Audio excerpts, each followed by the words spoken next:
బాబు గారు, thank you sir. First of all congratulation sir మీకు. Sir thank you sir.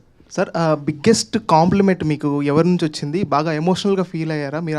ఆ complement ఏంటి, ఎవరి నుంచి వచ్చింది?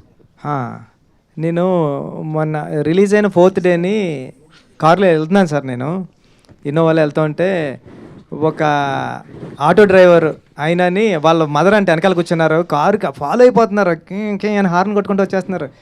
ఎవర్రా బాబు ఇప్పుడు హార్న్ కొడుతున్నారంటే ఇలా క్రాస్గా అడ్డుగా వచ్చి వాళ్ళ మదర్ ఇద్దరు దిగారండి. దిగి బాబు మంచి సినిమా తీసావు, చాలా గుర్తుండిపోయింది, నేను 25 సంవత్సరాల తర్వాత సినిమాకి వెళ్ళాను బాబు, నా కొడుకు తీసుకెళ్ళాడు, ఇప్పుడు ఆటోలోంచి వస్తున్నాం, అందుకే నువ్వు కనిపించబోతులేక మాకు ఏం చేయాలో తెలియలేదు, అందుకే మేము ఆగిపోయామంటే థ్యాంక్ యూ అండి, థ్యాంక్ యూ. ఇది చాలా సూపర్ మెమరీ కింద ఉండిపోయింది సార్ నాకు లైఫ్లో. చాలా అనుకున్నాను sir. Thank you sir. Thank you sir.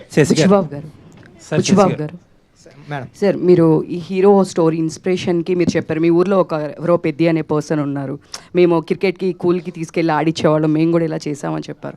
So ఈ తర్వాత మీరు తనతో మాట్లాడడం జరిగిందా? తన స్టోరీనే ఇలా చేశారు కదా, తన రియాక్షన్ ఏంటి? ఈ మూవీ రిలీజ్ అయిన తర్వాత మాట్లాడారా తనతో? ఇంకా వెళ్ళలేదు మేడం, పిఠాపురం వెళ్ళాలి, పిఠాపురం ఉంటాడు ఇప్పుడు. తనకి గవర్నమెంట్ జాబ్ వచ్చింది మేడం, అంటే 10th క్లాస్ పాస్ అయ్యాడు. పాస్ అయిన తర్వాత ఈ స్పోర్ట్స్ కోటాలోనే జాబు RSAలో ఉంది, RSA ఏదో జాబ్ వచ్చింది, వెళ్ళిన తర్వాత ఒకసారి కలవాలి మేడం. బుచ్చిబాబు గారు, ఒక చిన్న డౌట్ అండి నాకు. ఆ సినిమాలో జాన్వీ కపూర్తో ఫస్ట్ సీక్వెన్స్ అవుద్ది కదా, అదే కరెంట్ పోయిన తర్వాత కిస్ చేసే సీన్లో, అప్పుడు ఎలాగైనా ముట్టేయాలరా అంటాడు. అండ్ నెక్స్ట్ సెకండ్ హాఫ్లో వచ్చే సీన్ దగ్గర జాన్వీ కపూర్కి ఇది నేనే అని చెప్పినప్పుడు లవ్ అంటే నా దృష్టిలో ఇదే అంటాడు.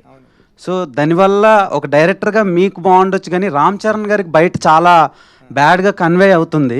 సో దాని మీద ఒపీనియన్ ఏంటి? అంటే ఒక యాక్టర్ నుంచి చాలా నేర్చుకుంటారు. ఇప్పుడు ఆయనలో ఫేవరెట్ క్రికెటర్ ఎవరంటే పెద్ది సార్ అంటాడు కదా. సో ఈ కిస్ సీన్ దగ్గర కూడా పెద్ది సార్ అన్నట్టు కన్వే అవుతూ ఉంటుంది. సో అలాంటి వాళ్ళకి మీరు ఏం చెప్తారు? అండ్ ఆ సీన్ గురించి నాకు కొంచెం ఇది అదే అండి, పెద్దిలో నేర్చుకోవాల్సింది మంచి కూడా ఉంది. అంటే ఈ ప్రపంచంలో మనకి తాతయ్యలు కానీ అమ్మమ్మలు కానీ చెప్పేవారు కదండి, మంచి చెడు 2 ఉంటే మనం మంచి తీసుకోవాలరా చెడు వదిలేరు అంటారు కదండి. ఈ జనరేషన్లో ప్రపంచంలో 2 లేవండి, ఒకటే ఉంది, దాన్ని నువ్వు మంచిగా కాలితే మంచిగా తీసుకో, చెడుగా కాలితే చెడుగా తీసుకో. సో అదే దీంట్లో ఏంటంటే రామ్ చరణ్ గారిలో జర్నీలో ఆ ఒక్క బిట్టు తప్ప తర్వాత ఇన్స్పిరేషన్ తర్వాత ఫ్లో అంత ఉంది కదా, ఆ మంచిని తీసుకుందాం అన్న. Thank you sir. అంటే మళ్ళీ పుడతామా ఏంటి అంటారా? అవునండి, పుడతాం ఏంటి మళ్ళీ.